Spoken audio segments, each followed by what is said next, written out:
Hey everybody, welcome back or welcome to the Multiply Podcast. My name is Jared. My name is David. Thanks for being with us. We are excited. We're pumped. Yeah. It's pretty cool. If you're joining us on podcast, we're glad you're here listening. We're also on YouTube, so what's up to all the YouTube watchers out there? What do you think of Jared's fresh haircut? Your mom's been watching a bunch. Yeah, my fresh cut just for this. Now we talked about this, probably not in the podcast, but when it comes to getting a haircut, I actually think my haircuts are at their prime about a week after I get my haircut. No. I like to grow into my haircut a little bit. I like the next day. You're like prime. Straight out. Yeah, because then I can style it myself. So they don't really do a great job of styling it. Yeah. Well, why would they? They're only hairstylist. Well, I go to a barber shop. Oh, so that's your first mistake. No, because I spend what is this, 1960? I spend $20 and you spend like $75. No, that's not even close to true. You spend $20 at a barber shop? I don't spend much more. Well, I'm a gracious tipper, No, I want to hook them up. No, you're not. But yeah, I do got a fresh cut, so if you're not watching on YouTube, check us out over there. If you are on YouTube, give us a like, subscribe. If you're listening via iTunes or SoundCloud, give us a 5-star rating. It helps spread the word, and we're thankful that you're here listening. And we're thankful that we get to jump into part 2.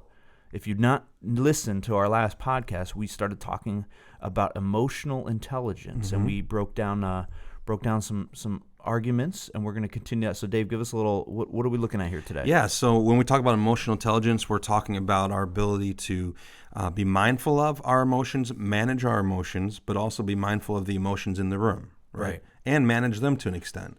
And that's a real skill. You were, by the end of the last podcast, you were weeping. I mean, your emotions were so raw and real. How did that make you feel? It made me feel uncomfortable, but I was thankful I was here to steward you through that. I was managing your emotions. That was my goal, was to bring you to a place of being uncomfortable. Yeah, you made me uncomfortable, and you do often, so thank you. Yeah, mission accomplished. So, sorry. Speaking of uncomfortable, now you're making our listeners uncomfortable. We're working off of an article off of the INC website by Justin Bariso called 13 Signs of High Emotional Intelligence. We talked about 5 last time, and I think Jared got 1 out of 5. So I did not score highly so far. So we're going to keep going here, and we're going to fire through these next bunch on this episode, and you can use this too as a metric for yourself to ask yourself, how do I do in these areas? But the first one is that leaders that have high emotional intelligence, they demonstrate empathy. And one of the things about empathy is not agreeing with somebody's opinion, right? Empathy is just being willing to understand where they're coming from, and to validate them and what they have to say. Yeah, you're good at this. I'm not. Am I? Well, you're better than me. Okay, that's not saying much. That's true. You're basically a robot. I'm close. Yeah. Empathy helps us connect with other people. I mean, it's a basic human skill, Jared. So let me ask you this then. As someone who does not do well in this area, is this something that just comes natural to you, or is this something that you've had to work at? And if so, what are some ways that happens? Well, I think there probably are some people who are more naturally wired for empathy than others. You know, when you think of even like the Myers-Briggs sort of personality spectrums, there are some people who are a little more feelers, a little more thinkers. I'm a feeler, right? So I work with people who are thinkers, and it's obvious to me that they think their way through things, but sometimes they kind of hurt people on the way. They don't realize it because they're not right. So I think there is something to be said for just kind of the way you're wired. It doesn't let anybody off the hook for being a jerk. Nobody can say, well, I'm not a thinker, I can be a jerk. And if you want to be a great leader, you've got to work at this. Right. So it's interesting because I look at people who are high on that thinking scale of things, and when I look at how they approach problems sort of robotically, and are able to diagnose and address them without getting bogged down in the emotional component of it, I'm actually a little jealous of them, because sometimes I'm so aware of the emotions that it slows me down in my decision making and my ability to see a situation clearly, because I kind of want to get a sense of how everybody feels about it. But then those leaders will look at me and say, I need you to come alongside me, because even though I've seen it properly and I think I've diagnosed it and I think we have next steps, I don't actually know how to communicate this in a way that's going to be helpful for the team and not hurtful to the team. So there's different strains, and that's why That's ultimately why having empathy is helpful, because it doesn't mean you don't do the right decisions, right? But it means how you carry out that decision, how you communicate it, is well informed Yeah. because you have empathy and you've thought about people. And I think one of the practical tools that you can ask yourself if you feel like you're not really, one of the practical tools you can use if you think you're not an empathetic leader is to start forcing yourself when you make a decision or when you're about to make a decision, force yourself to ask this question. What will that person feel like they're losing as a result of this decision? Or how will this surface their fears and their insecurities when I communicate this decision? And once you've been able to identify that and sort of empathize with where they're coming from, then you're able to address that, articulate it, and sort of address it as and giving them some sense of even just like, I think it's helpful for people to know, like, I realize this is what it might mean for you, or you might feel this way about it. It would be easy to feel this way. If I were you, I would feel this way, that sort of language. Right. But I also want you to know that this is also true. Yeah. Okay. And I've seen you do this. You do it really well, and I've even tried it in some of the stuff that some challenging decisions that I've had to make. And I think it's helpful for people, you know, to say what you may be feeling is this, or what you're probably thinking is this, and here's what I just want to reassure you of, and it can really dispel some fears that maybe are not accurate. And it only works, by the way, if you actually do get that right. Like if you're like, I bet you're feeling this, and they're like, no, I'm not feeling that. So the way you talk about it, it requires you to know people, to spend time with people. That's why I don't think leaders can isolate themselves up in towers. Yeah. And pastors, this is especially true. If pastors are disconnected from just people, pastors, especially as churches grow, they tend to spend more of their time with their leaders, which makes sense on some level. But you also have to designate intentional time to be with people who aren't necessarily like your horses, so to speak, your leaders, but people who your church exists to serve, so that you know what their lives are like, and it creates empathy in you as a preacher, as a pastor, and also as a, this is also true if you're a CEO, a COO, a vice president. Do you know, like if you're the vice president of a factory, do you know what the everyday factory worker is worried about when they show up in the morning? As soon as you lose sight of that, it's hard for you to lead, and you lose empathy for them. Another thing that another sign is you praise others. You're great at this, actually, probably better than I am. I'm not great at verbal affirmation. That is true. You never say the things to me that I want you to. So well, I'm also not a liar. So see what I'm talking about? All humans crave appreciation, acknowledgement, and emotionally intelligent leaders know how and when to praise people. And I would say there's a way that you can praise people that's manipulative, right? Yeah. And there's a way that you can praise people that's genuine and really helpful. Yeah, this is true. We actually both work with somebody who's even way better than us at this.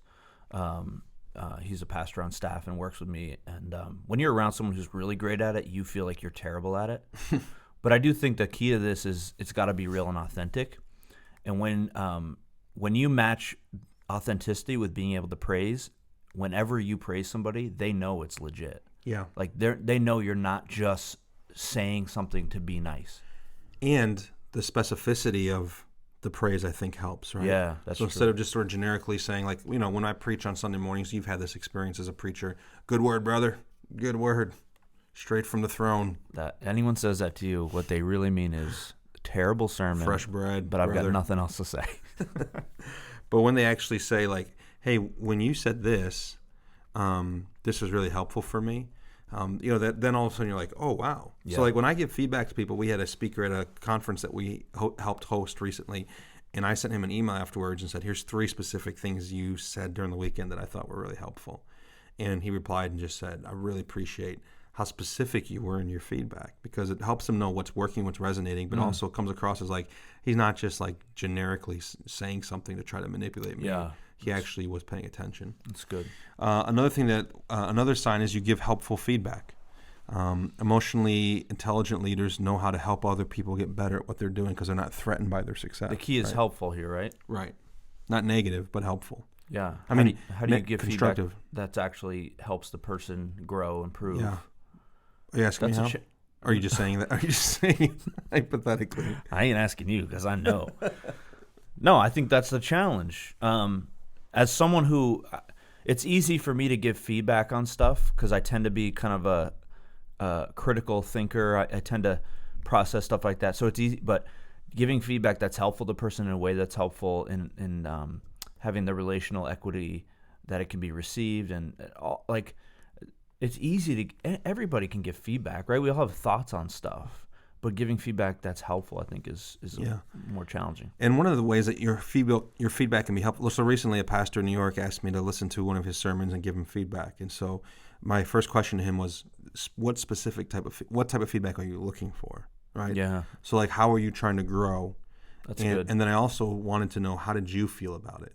Like, I want to get a sense of kind of like, because I want to be able to affirm some of the things that he felt. So if he said, I felt like I really struggled with my transitions, then instead of me being the one who's like, boy, you really, I can come along and say, you know what? So now my feedback actually becomes affirming in the sense that like, wow, you're really good at identifying your own issues, right? So now it's like a positive thing. Like, I agree with you. Yeah. So, and another thing with feedback is often letting people know before that you're going to give it to them afterwards. Right? Yeah. So saying we're in a season right now at Trinity where we're on-ramping a bunch of new people into our hospitality team. And one of the roles that they do is they welcome people from the stage on Sunday mornings, and they greet everyone and tell our visitors how to take next steps. And I let them know ahead of time, hey, whether you crush it or whether it crushes you, Pastor Jason and I are going to send you some feedback afterwards. So they don't feel like it was reactive. They know up front, like, that feedback's coming. Yeah, that's good. And also, of course, we provided a lot of clarity on the front end as to what we're asking them to do. So here's another thing. Another sign, number 9, you apologize. You say you're sorry when you're wrong. I have a hard time at this. Yeah, we know. Let's go to the next one.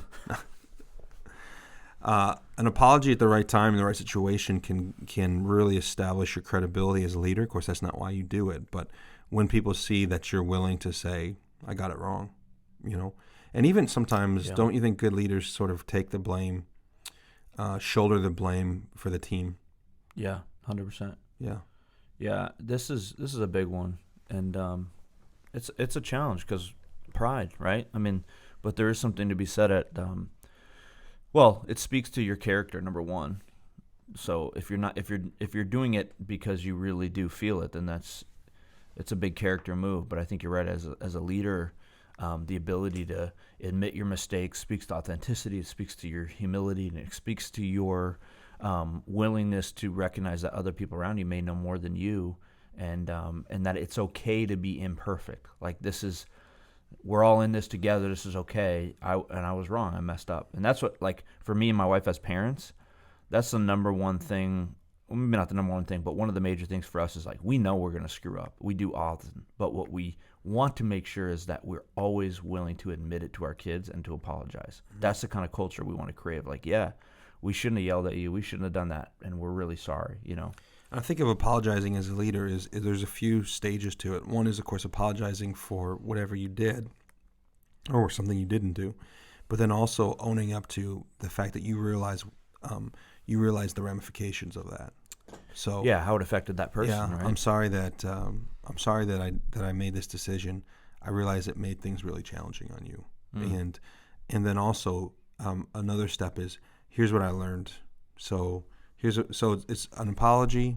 It's I recognize the fallout, and here's what I've learned. Here's how we're going to grow through this, right? Yeah. And a commitment to try and do better the next time. So you can't do that by way. The reason why emotional health is so crucial, you already touched on this, is because if you aren't in control of your emotions and your thoughts, and if you aren't secure enough in who you are, you're not going to position yourself. You're not going to own up. There's a lot of leaders who never own up, never say they're wrong. And it ends up demoralizing the team and actually decrediting them as a leader, I think, in the eyes of their team. And that's one other quick thought with that is, if you make a wrong in public or in a group setting, you should apologize in a group setting. Yeah, that's good. So anyway. Yeah, I've always said that in parenting. To the public degree that you sin, so to speak, in front of your children, that's how public your repentance should be. Yeah. So if you lose your temper in front of your children in a way that is sinful, then you should publicly repent before your children to them. And that's a whole other topic. But number 10, you forgive and you forget. This is kind of tied in together. So when someone apologizes to you, you forgive and you forget. You don't hold it against people. You learn to move forward. This is challenging though as a leader, right? Because you're responsible to make sure people on your team are actually performing. Yeah. And so is there a difference between forgiving and forgetting, but also holding people? How do we forgive and forget, but how do we also hold people accountable to do their jobs? Well, I mean, when I hear him say forgive and forget, for me, I think of that as far as our emotional reactions to being harmed or being offended. Resentment. Yeah, not to do with someone's performance, who you're managing, but rather your offense to them. And so I don't think you forget. You don't give everybody a clean slate every day for their performance, but we gotta forgive and forget when it comes to offenses. Yeah. Okay, a few more here. Emotionally intelligent leaders, they keep their commitments. They follow through on what You're good at this. say they're going to do. You're good at this. I'm not as good. Well, I mean, I've created systems in place to make sure I keep my commitments. You come from a high honor culture. I mean, I think that matters. Yeah, Rochester, New York, where I was born, is a high honor. There's a real shame honor culture. No, but I do think that this is sort of an underrated skill in leaders. There's a lot of leaders who say they're going to do something and just don't follow through on it. And I know it can be a skill systems issue, but at some point, like, you start to wonder, is this a character issue? Like, is this an integrity issue? Like, yeah, when somebody keeps making the same excuses over and over for not getting something done, at some point it's like, that's fine if you're a child, but like, you're a leader, you're an adult. So at some point you have to do something about that weakness or that tendency. And that's where you start to implement systems and things like that. So like, sometimes people think like, oh, David, you have a great memory. You just remember to do things. I don't remember to do things. And that's why, like, I have all these systems in place, from my calendar to the way that I send reminders to myself, to the way I set alarms at the beginning of the day. Like, I don't trust myself, even though I probably would remember it. I never trust myself to remember it. I always set up a sort of a fail-safe. Is that right? Fail-safe? Fail-safe. To make sure that I follow through on my commitments. So that's task-driven commitments. And there's other commitments about who you're going to be as a person and how you're going to lead. And of course, in order to keep those commitments, I think one of the things you need to invite is what we've already talked about, which is feedback on how am I doing it, being the person and the leader I said I would be. Yeah, that's good. All right, two more. One is, and this one actually, I think we can go quick because we kind of already talked about this. I think one of the ones says you give helpful feedback. Well, this one simply says you help others. You go out of your way not just to help people when it helps you, but you help people even when there's no benefit to you, which is one of the great signs of, I think, spiritual maturity. Is what are you doing for people who can do nothing in return for you? And Jesus talks about this in Luke 6. We were looking at this last night in one of our grow classes at church. Jesus says, what credit is to you if you love people who love you back? And if you give things to people who you know can pay you back? Like, everybody does that. So how do you help people who can't do anything for you? What a pride issue, right? Yeah. Assuming everything you have going on is the most important thing in the world. Sure. And when you help someone who can't help you, it's a statement of what I'm doing is not the most important thing in the world. And sometimes I can put that aside to help someone else. That's big. Yeah. Well, the last thing is that emotionally intelligent leaders protect themselves from emotional sabotage, which is there are people out there trying to manipulate leaders emotionally, right? And there's certain key phrases that might be used, like, you don't care about this, or if you only knew, or nobody, like, there are people trying to tweak and manipulate us as leaders emotionally at times. And emotionally healthy leaders know how to differentiate themselves. I think that the book I tried to reference in the previous episode by Edwin Friedman is, now I'm forgetting it again. You really should create some systems to be able to remember this stuff. What is it called? We'll post it in our show notes that don't exist. Okay. Yeah. Or we'll put a picture of it we'll throw a picture up on YouTube. Yeah. But he talks a lot about the need for self-differentiation to be able to pull ourselves away from what's being said. And one of the things is, like, when someone comes at you to try to emotionally manipulate you, don't give them an answer or response in the moment. Say, thank you for sharing that. I'm going to take some time. This matters enough to me that I want to give it the time to really think this through. Yeah. And I'll touch base back with you. The other thing that I do with people who are trying to be emotionally manipulative, I think, is I try to elevate the form of communication. So if they're trying to be emotionally manipulative via a text message, I'll say, instead of replying to their text message, I'll reply back, when can I call you? Yeah. They don't want that a lot of the time. Yep. Oh, we don't have to talk. I just, or they send an email, when can we meet? Right? Yeah. So it communicates the seriousness with which you take their issue, but also says, I'm not going to let you work me through this poor communication system. Right. We're going to have this conversation. If you really want to have this conversation, like we're really going to have this conversation. Yeah. And it doesn't allow them to work you. I think about this in the language of leveraging idols, and often we do this as people all the time.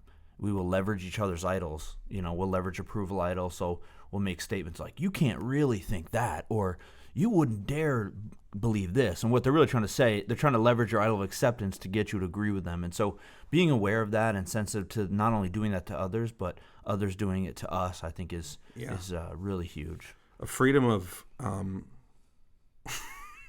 just had the book, A Failure of Nerve. Failure of nerve. Failure there of it nerve. is. There it is. Well, 2 episodes, 50 minutes in to finally get that out. Hey, we're doing a little shorter episode today, Dave, because, you're hungry. You always are. And so we want to hear from you real quick. David's Eats, we're going to end with this. What is your favorite vegetable? Oh. Favorite vegetable. I think I know the answer to this, but I'm interested to my favorite preparation of vegetable is Korean kimchi, right? Correct. But if you set that aside, my favorite vegetable. I like Brussels sprouts. I was going to guess Brussels sprouts. Yeah, when they're cooked down with like bacon, which is maybe cheating. Well, so I like 2 Brussels sprouts per pound of bacon. I do like asparagus when it's nicely grilled. I do like veggies. I like stuff. It's all about preparation. Yeah. It's got to be seasoned. It's got to be cooked right. You can't be boiling it. You can't overcook it. Like things like broccoli, it can't be mushy. It's got to still have a little bite to it. I like vegetables. I feel like there's a vegetable I'm forgetting that I love, and I'm going to kick myself afterwards. I like all kinds of peppers. I should say that. Yeah. Jalapeno peppers, serrano peppers, chili. I just love peppers. Yeah. Well, hey, listen. We love that you love veggies because it's going to make you live longer, and we're thankful for that. And also salmon. That's not a veggie, but thanks. Oh, what is it? That's a fish. Hey, everybody. Thanks for listening to the Multiply Podcast. We'll see you guys next time. Peace. Out.